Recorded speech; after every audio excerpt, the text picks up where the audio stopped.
Pisces and welcome back to my channel. तो ये है आपकी general love reading for the month of August 2023। इससे पहले कि मैं स्टार्ट करूं, मैं आपको बता दूं कि एक जनरल रीडिंग है, तो हर पाइसीज या क्रॉस वॉचर जो वीडियो को देखेगा उसके साथ स्टोरी रेजोनेट नहीं करेगी। जितना भी पार्ट आपके साथ रेजोनेट करता है वो आप रख लो, और जो नहीं करता उसको पानी में बहा दो। और एनीवेज, अगर किसी पाइसीज या क्रॉस वॉचर को ऐसा लगता है कि आप रोल्स को रिवर्स करना चाहते हो तो आप बिल्कुल कर सकते हो। और अगर आपको ऐसा लगे कि वीडियो बहुत फास्ट हो रहा है या मैं बहुत तेज़ तेज़ बोल रही हूँ, तो आप प्लेबैक स्पीड को कम करके मेरी वीडियो को सुन सकते हो, क्योंकि कभी कभी जब मैं मैसेजेस में जाती हूँ तो मैं बहुत तेज़ बोलने लग जाती हूँ। तो एनीवे स्पाइसीज, बिना और बकवास करे हम चलते हैं आपकी रीडिंग के अंदर। बिफोर आई स्टार्ट, मैं आपको बता दूँ इस रीडिंग का प्रोसीजर। इसमें फर्स्ट 3 कार्ड्स होंगे आपकी फीलिंग्स, नेक्स्ट 3 कार्ड्स आपके पर्सन की फीलिंग्स, बीच में आपकी म्यूचुअल फीलिंग्स, और लास्ट में मैं निकालूंगी 3 कार्ड्स जो कि होंगे some hidden messages from your person, जो कि शायद वो आपको बोल नहीं पा रहे हैं, बोलना चाहते हैं बट सिचुएशन नहीं बन पा रही है। Oh, and I actually get the magician reverse and the king of wands. For some reason मैं ये लेना नहीं चाहती, बट ये एक एक्सक्लूसिव मैसेज की तरह मुझे यहाँ पे मिला पाइसीज। हो सकता है कि आप में से कुछ लोग एक पर्सन को मैनिफेस्ट करना चाह रहे हो, स्पेसिफिकली आप एक फीमेल हो और आप एक मेल पर्सन को मैनिफेस्ट करना चाह रहे हो। ओ माई गॉड, ये देखो, मैंने कुछ भी नहीं किया, आपके सामने दोबारा से king of swords and the magician card है। And I think this time around I am going to take this thing, और ये आपकी है, this is your current energy right now, जहाँ पे I feel that you're in a constant mode of manifestation. You're constantly manifesting a person, can be a fire sign जिसको आप manifest कर रहे हो, Leo, Aries, Sagittarius. Anyways, देखते हैं कि आपकी past feeling क्या थी। Ace of Swords. Oh, you had a new beginning. Okay. Future में the 9 of Swords. आपके पर्सन का एनर्जीज, वाओ पाइसीज, आपके लिए तो बहुत ज़्यादा ओपन ऐसे खुलते ही जा रहे हैं, कार्ड्स खुलते ही जा रहे हैं। ये देखो, सी। एंड जनरली अगर आप लोगों ने मेरी पुरानी वीडियोस देखी है तो आपको एक बात मालूम होगी कि मेरे कार्ड्स ऐसे फ्लिप आउट नहीं होते हैं। I am actually very good at shuffling. So इस तरीके से फ्लिप आउट होना, इस तरीके से बाहर निकलना इज़ अमेजिंग पाइसीज। इसका मतलब बहुत सारे मैसेजेस है जो आना चाहते हैं। आई फील पाइसीज, आप में से कुछ लोग डेफिनेटली एक नो कॉन्टैक्ट जोन में हो, वेयर आप और आपके पार्टनर दोनों एक दूसरे से बहुत सारी बातें करना चाहते हैं, बट वो हो नहीं पा रही हैं because of situations. Okay, let us see what will be the future energies of your person यहाँ पे। the Fool card, Empress reverse, all right, okay। तो आई थिंक पाइसीज, काफ़ी सारे मैसेजेस आपके लिए स्टार्टिंग में ही निकल चुके थे। जैसे जैसे कार्ड्स फ्लिप हो रहे थे मैं वैसी वैसी आपको बताती जा रही थी। हाउएवर, मुझे अभी ऐसा लगता है विद दिस एनर्जीज जो यहाँ पे मुझे मिल रही हैं, I feel Pisces, before I get into the reading I want to tell you कि आप में से बहुत सारे लोग इस पर्सन को मैनिफेस्ट करने की कोशिश कर रहे हो, बट द प्रॉब्लम इज़ कि वो मैनिफेस्ट हो नहीं पा रहे हैं। और वो पता है क्यों मैनिफेस्ट नहीं हो रहे हैं? Now before I start, I do want to tell you, I am also a manifestation coach, तो that is why I am telling you this. आप इसीलिए इस पर्सन को मैनिफेस्ट नहीं कर पा रहे हो बिकॉज आप constantly you are in this place of fear. आपको ना इस पर्सन से डर लगता है। आपको ऐसा लगता है कि अगर आपने मैनिफेस्ट नहीं किया तो शायद आप इस इंसान को खो दोगे, शायद ये पर्सन आपकी लाइफ से चला जाएगा, शायद ये पर्सन आपके साथ नहीं रहेगा। And that is the why and that is the reason that you are trying to manifest this person. And उसकी वजह से पता है क्या हो रहा है कि आपकी मैनिफेस्टेशन काइंड ऑफ सारी ऑपोजिट एनर्जीज में जा रही है, सारे नेगेटिव वे में जा रहा है। क्यों? क्योंकि जब हम किसी भी चीज़ को मैनिफेस्ट करते हैं ना पाइसीज, तो we have to be in a state of positivity. हमें अपने माइंड में पॉजिटिव थॉट्स रखने चाहिए while manifesting. We have to be sure, we have to believe कि हाँ भाई, ये बंदा हमारा ही है, हमारे पास ही वापस आएगा, हमारे साथ ही रहेगा या रहेगी। This is what you have to manifest, that is the positivity that is required. अभी क्या है, आपका manifestation is purely based on fear. आपको डर है कि ये बंदा चला जाएगा या चली जाएगी, that is the reason you are manifesting this person. And उस नेगेटिविटी के साथ जब मैनिफेस्ट कर रहे हो तो पता है क्या हो रहा है, आपकी मैनिफेस्टेशन भी नेगेटिव डायरेक्शन में जा रही है, जिसकी वजह से करंटली जो मुझे यहाँ पे फ्यूचर एनर्जीज मिल रही हैं वो बहुत अच्छी नहीं है ना आपके लिए, और आपके पर्सन की तो खैर जो है सो है। तो मैं आपको before this reading starts Pisces, मैं आपको बताना चाहती हूँ कि आपका जो मैनिफेस्टेशन है इट रिक्वायर्स मोर पॉजिटिविटी। अगर आप अपने मैनिफेस्टेशन को, इसी मैनिफेस्टेशन को थोड़ा और पॉजिटिविटी से कर पाते हो तो there is a very heavy chance कि ये जो फ्यूचर की ख़राब एनर्जीज़ हैं ये चेंज हो जाए। But according to current energies जो आप मैनिफेस्ट कर रहे हो, डर के मारे जो भी आप इस पर्सन को लाना चाहते हो अपनी लाइफ में, it may not happen and eventually आपको ये आउटकम मिल सकता है। सो chuck away the negativity so that positive results can come. Anyways, I am going to do the readings according to the current energy. तो खैर आपके जो past का energy है that is the ace of swords, current energy is the magician and the king of wands, future energy is the nine of swords. आपके person का energy is the two of pentacles, the king of pentacles, the fool card, and medium में जो आपका overall energy है that is the empress reverse. Could be dealing with an Aries, specifically थोड़ा सा Capricorn energy भी मुझे मिला है. एंड मैंने जैसा कहा फायर साइन तो मुझे पहले से मिल ही रहा था. ओके तो Pisces, I have a feeling कि पास्ट में आपके जो पर्सन थे वो आपको लेके काफ़ी ज़्यादा कंफ्यूज थे, टू ऑफ पेंटिकल्स. और अगर कंफ्यूज नहीं थे तो ही वॉज ट्राइंग और she was trying very very hard to manage things with you.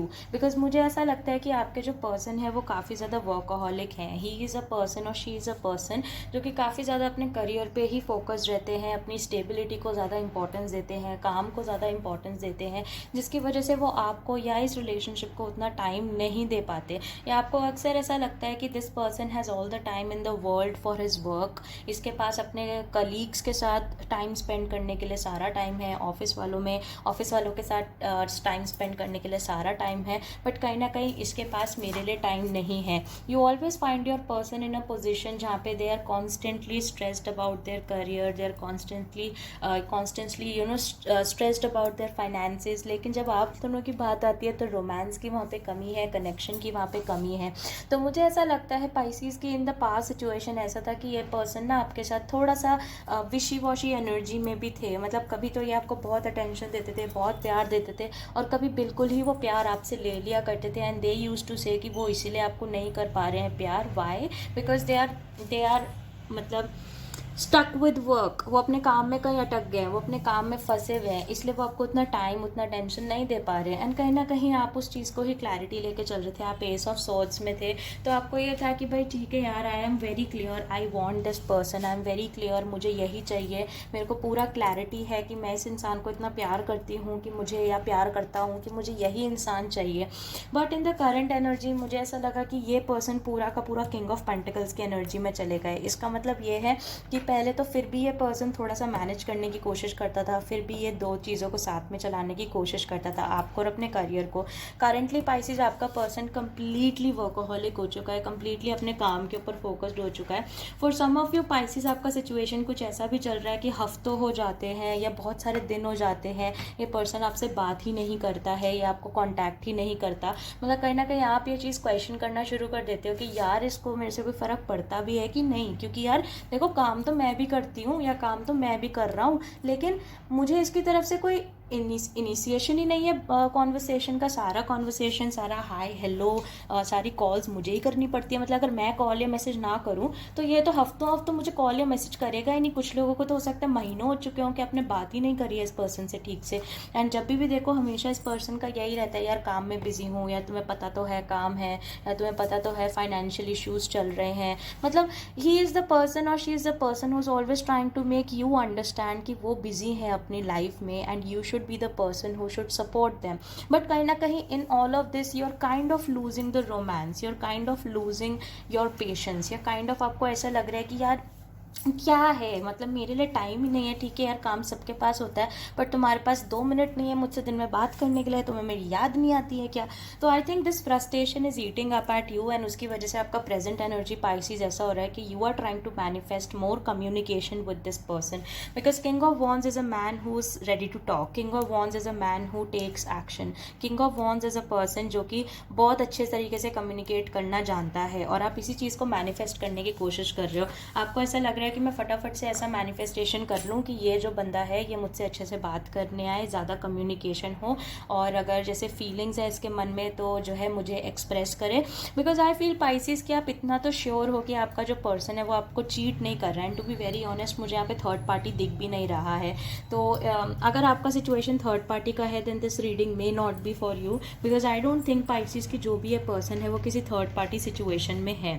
ठीक है, तो मुझे बस ऐसा लगता है कि दिस इज समथिंग समथिंग जो कि फिर भी आपको काफ़ी हद तक क्लियर है कि भाई शायद कोई थर्ड पार्टी तो नहीं है, कोई ऐसा कनेक्शन तो नहीं है, तो बिजी तो ये काम के अंदर ही है, but still you are frustrated because you want him to talk to you more, you want him to connect with you more. But जैसा मैंने आपको रीडिंग के स्टार्टिंग में कहा था कि आपकी जो मैनिफेस्टेशन है it is coming from a place of fear. आपको इस बात का डर है कि कहीं ऐसा ना हो कि इतनी बातचीत हमारी ना हो तो इवेंचुअली ये बंदा आपको छोड़ के ही चला जाए, ये आपके बारे में भूल ही जाए कि आप एग्जिस्ट भी करते हो। एंड आई फील कि दैट इज़ द रीज़न आप इस टाइम पे यहाँ पे एम्प्रेस रिवर्स की एनर्जी में हो। एम्प्रेस रिवर्स की एनर्जी में होने की वजह से आपका थोड़ा सा एनर्जी इस टाइम पे ये है कि you don't know what you want, ठीक है, you don't know what you want because I am pretty sure Pisces कि there is a part of you which feels fine.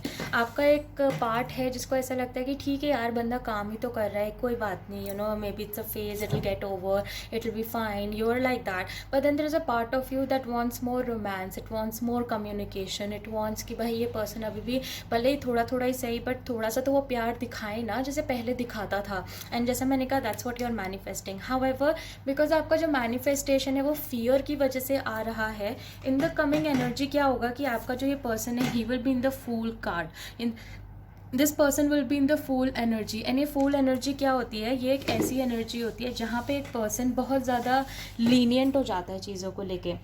And by lenient I mean कि वो ना बहुत ज़्यादा ऐसा हो जाता है कि भाई ठीक है यार जो होगा देखा जाएगा। मतलब जैसे कि आप यहाँ पे देख ही सकते हो कोई सीरियसनेस नहीं है, एकदम जोकर वाला फीलिंग है, एकदम जोकर वाला कार्ड है ये, ठीक है। So the person actually turns into this joker kind of energy where वो बेकारवाद के एक्शंस लिए जा रहा है विदाउट इवन थिंकिंग कि उसके एक्शंस किसको किस तरीके से अफेक्ट करेंगे, ओनली बिकॉज आपका मैनिफेस्टेशन यहाँ पे कुछ नेगेटिव डायरेक्शन में जा रहा है। और आप क्या हो जाएगा, आप इस वाली एनर्जी में चले जाओगे, द 9 ऑफ सोल्स, रात को ओवर थिंकिंग होना, नाइटमेयर्स आना, बुरे बुरे सपने, बुरे बुरे थॉट्स आना, ओवर थिंकिंग इतनी ज़्यादा हो जाएगी कि ऐसा आप मतलब आपको ऐसा इंसोम्निया का भी प्रॉब्लम कुछ पाइसिस को हो सकता है कि भाई पूरी पूरी रात नींद ही नहीं आ रही है, सोच सोच के दिमाग ख़राब हो रहा है कि क्या चल रहा है क्या नहीं चल रहा, वो क्या सोच रहा है वो क्या कर रहा है, कुछ उस टाइप की एनर्जीज आनी शुरू हो जाएंगी। And obviously Pisces that is not what you want. So please please please अगर मैनिफेस्ट कर रहे हो you still have the power. देखो ये अभी भी फ्यूचर एनर्जी है, इसको अभी भी बदल सकते हो। कैसे बदल सकते हो, अपने जो मैनिफेस्टेशन है इसको पॉजिटिव बनाओ, अपने मैनिफेस्टेशन को ऐसा बनाओ कि हाँ भाई ठीक है मेरे को पता है at the end of the day he is mine और शी इज़ माइन, इसने आना यहीं पर है, मेरे साथ ही रहेगा। I just want this person to express more. अगर आप ऐसी पॉजिटिविटी के साथ कर सकते हो तो मैनिफेस्ट करो। अगर आपको लग रहा है कि वंशिका पॉजिटिविटी नहीं है, please stop manifesting right now, okay. Anyways Pisces, let's see कि आपके जो पर्सन है what are the hidden messages from this person, क्या बोलना चाहते हैं आपको जो आपको नहीं बोल रहे। Oh oh oh oh okay, 3 cards are already out, let us see. The first card is I am sorry, I hurt you. So I think for some of you Pisces, definitely this person wants to apologize. Definitely इस person को थोड़ा सा तो ऐसा feeling है यार कि मैं Pisces को hurt कर रहा हूँ, but मुझे ऐसा लगता है कि वो अपने काम में इस टाइम पे इतना busy है, अपनी चीज़ों में इतना busy है कि वो उतना attention आपको दे ही नहीं पा रहे हैं, ओके। ओहो उठ जा, okay. My parents had an issue with you. For some of you ऐसा भी हो सकता है पाइसिस कि ये पर्सन थोड़ा सा आपको लेके इसीलिए स्टार्टिंग से कंफ्यूज्ड हैं क्योंकि कहीं ना कहीं इनको पता है कि शायद इनके पेरेंट्स आपको एक्सेप्ट ही नहीं करेंगे, शायद इनके पेरेंट्स इनकी फैमिली में आपको उस तरीके का एक पार्टनर का एक्सेप्टेंस मिलेगा ही नहीं। And that is also the reason कि ये पर्सन ज़्यादा अपने काम पे फोकस्ड है क्योंकि उनको ये तो नहीं पता कि भाई आपके साथ क्या फ्यूचर है, लेकिन उन्हें ऐसा लगता है कि यार उस चक्कर में मैं अपना करियर तो संभाल लूँ। बिकॉज देखो पर्सन का तो पता नहीं लेकिन करियर का तो देखना पड़ेगा। अब इसका मतलब ये नहीं है पाइसिस कि आपके पर्सन आपसे प्यार नहीं करते, करते तो हैं बट कहीं ना कहीं they are definitely considering their parents. ओफो ये कार्ड ही नहीं उठ रहा मेरे से। I am trying to change myself, congratulations Pisces. Okay, तो for some of you Pisces मुझे ऐसा लगता है कि आपके जो पर्सन है वो डेफिनेटली अपने आप को चेंज करने की कोशिश कर रहे हैं। Definitely they are trying to be some other person, ठीक है। मतलब वो भी कोशिश कर रहे हैं कि वो कुछ तो आपको दे पाए। बिकॉज देखो रिग्रेट तो है, I am sorry I hurt you, तो थोड़ा सा रिग्रेट तो है। बट आई फील कि ओवरऑल एनर्जी जब बार बार ये आ जाती है ना कि यार पेरेंट्स को भी दिक्कत है, पता नहीं फ्यूचर होगा कि नहीं होगा, तब उनको ऐसा लगता है कि ठीक है यार मैं चेंज होने की कोशिश तो कर रहा हूँ but you know I still need to focus on myself more, क्योंकि इसके उनके साथ क्या फ्यूचर है वो तो मेरे को मालूम ही नहीं है। तो वैसे ही एनीवेज मुझे लगता है पाइसीज़ की फॉर सम ऑफ यू हो सकता है कि आपको अभी भी थोड़ा सा विशी वॉशी नेचर मिल रहा हो, कि कभी कभी अभी भी ये पर्सन आपको अटेंशन दे रहे हैं, आपको प्यार कर रहे हैं, उतना नहीं है जितना पहला करते थे, लेकिन अभी भी थोड़ा बहुत कभी कभी आपको दिख रहा है बीच में। And I think that is why आप थोड़ा और ज़्यादा कन्फ्यूज्ड हो कि वंशिका चल क्या रहा है। मतलब प्यार दिखाते हैं तो बहुत ही अच्छा दिखाते हैं, और नहीं दिखाते तो बिल्कुल ही ऐसे अजीब से हो जाते हैं।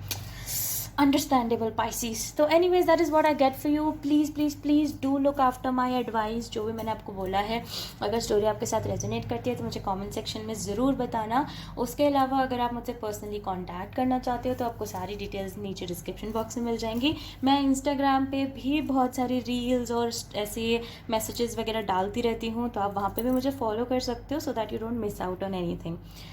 Meet you again after some time, Pisces.